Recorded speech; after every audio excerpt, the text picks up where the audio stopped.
Assalamualaikum warahmatullahi wabarakatuh. Kembali lagi di channel SMK Komputama Pesahangan. Kembali dengan saya Bapak Erik. Kita akan ngebahas di materi pembelajaran KJD.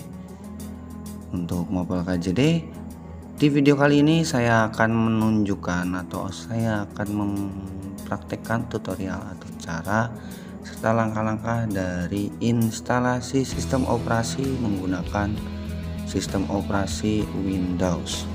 Oke. Sebelum kita mulai, jangan lupa untuk menekan subscribe, like, dan komen ya.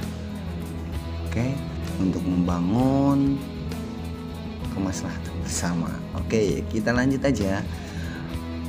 Untuk yang pertama, dalam langkah instalasi sistem operasi itu ada 3 tahap. Yang pertama, tahap di persiapan. Yang kedua adalah tahap proses instalasi, dan ketiga itu adalah finishing. Untuk persiapan yang perlu kita siapkan itu adalah yang pertama, mempersiapkan PC atau komputer yang dalam keadaan atau kondisi baik tentunya ya. Yang kedua adalah media bootable. Ini yang paling penting. Media bootable itu berupa flash disk, CD, DVD, atau bisa menggunakan jaringan. Tapi yang dalam video kali ini yang akan kita bahas, kita menggunakan CD atau DVD ya. Nah, di sini setelah kita siapkan itu, oh iya lupa lagi ya saya, maaf. Yang ketiga yang perlu dipersiapkan, yang ketiga itu adalah aplikasi-aplikasi pendukung atau aplikasi yang dibutuhkan nanti ketika penginstalan sistem operasi atau untuk penunjang komputernya. Aplikasinya diantaranya itu yang paling penting atau syarat wajib yang menurut saya harus diinstal itu adalah diantaranya ada menginstal aplikasi WinRAR. Kemudian aplikasi pendukung laginya adalah mengupdate atau menginstal driver ya. Dan yang ketiga itu adalah Office, itu yang standarnya ya. Jadi itu perlu disiapkan. Kemudian kita lanjut saja ke tahap yang kedua, berarti proses instalasi ya. Dan yang finishing tahap yang ketiga itu adalah berarti kita proses penginstalan setiap aplikasi-aplikasi yang dibutuhkan. Oke, saya rasa kita lanjut. Check it out videonya. Jangan lupa untuk selalu memperhatikan setiap langkah yang saya tunjukkan. Oke, langkah pertama yaitu adalah setelah menyalakan komputer kita akan masuk ke pos. Nah, di sini tampilan di sini kita biarkan, dan ini adalah proses kalau misalnya kita tidak menekan BIOS. Oke. Jadi langkah pertama adalah saat komputer sudah diaktifkan atau dinyalakan, kita tekan terus masuk tombol delete agar kita masuk ke menu BIOS. Ya, jadi kita apa sih yang harus dilakukan? Di sana kita melakukan pengaturan bootable atau melakukan konfigurasi boot yang akan kita gunakan. Karena di sini menggunakan CD, berarti boot yang kita rubah atau yang diprioritaskan atau dipertamakan adalah CD. Oke, kita tekan di sini tombol delete. Nah, ini udah masuk. Kita langsung masuk ke menu boot ya. Di situ ada menu boot ya.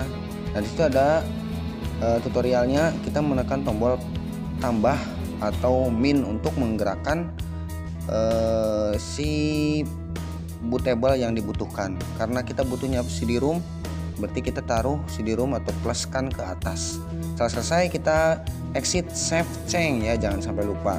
Kita yes. Ya, biarkan dia akan restart kembali, dan di sini kita tekan enter atau sembarang tombol ya biar bisa masuk ke media bootable-nya ini. Kemudian proses sudah berjalan instalasinya. Kita tunggu beberapa menit. Pokoknya intinya di sini ketika kita install sering nunggu ya, konfigurasinya cuma sedikit. Nah, Bedanya memang kalau untuk Windows seperti ini. Oke, kita pilih English aja semuanya. English, kita next dan install now. Nah, kemudian kita tunggu lagi. Nah, di sini adalah lisensi agreement. Di kotaknya kita kasih centang dan kita next lagi. Nah, untuk ini kita tekan custom dan yang ini adalah settingan partisi. Kita sebelum melakukan partisi kita harus menghapus terlebih dahulu baik reserved maupun file data C-nya.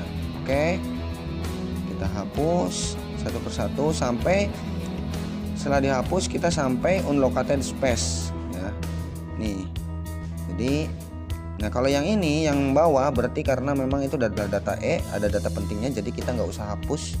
Kita hapus yang tadi aja udah, yang data C. Kita rubah lagi, buat lagi partisinya dan kita taruh di situ yang warna biru dan next ya.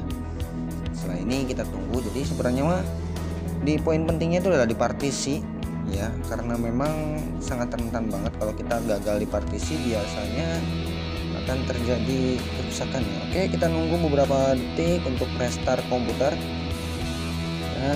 Nah, kalau sekarang muncul seperti ini nggak usah ditekan ya, biarkan saja, biarkan, dan dia akan masuk ke starting Windows. Nanti kalau starting Windows dan dia masuk ke startup, berarti proses instalasi berhasil dilakukan atau pengkopian berhasil dilakukan. Sekarang tinggal pengkonfigurasian sistem operasinya. Ini completing. Kita tunggu lagi sampai semua garis warna hijau di bawah itu penuh. Oke, restart kembali, masih sama, biarkan saja, nggak usah kita tekan lagi. Kalau kita tekan lagi nanti masuk lagi kita proses ke instalasi di awal ya. Oke, kita tunggu. Setelah selesai nanti ini adalah pengaturan spare apa namanya prepare-nya. Nah, di sini kita bebas ya. Kita mau kasih nama apa aja boleh, tergantung kamu, dan password tidak usah lah.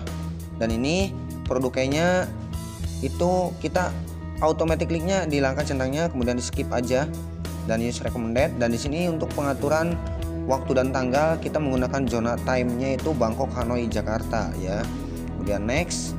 Nah, pakai publik aja karena ini menggunakan network ya. Kalau tidak menggunakan network biasanya tidak muncul pilihan jaringan. Ketika sudah selesai, ini sudah proses preparing masuk ke desktop. Inilah tampilan desktop yang sudah selesai kita install. Kita lihat screen resolusinya masih menggunakan screen resolusi kecil, berarti kita harus melakukan instalasi driver ya. Namun seperti yang tadi saya katakan, instalasi driver bisa dilakukan, bisa menggunakan driver pack dan lain sebagainya, dan aplikasi-aplikasi yang dibutuhkan. Oke, saya rasa cukup instalasi untuk Windows-nya.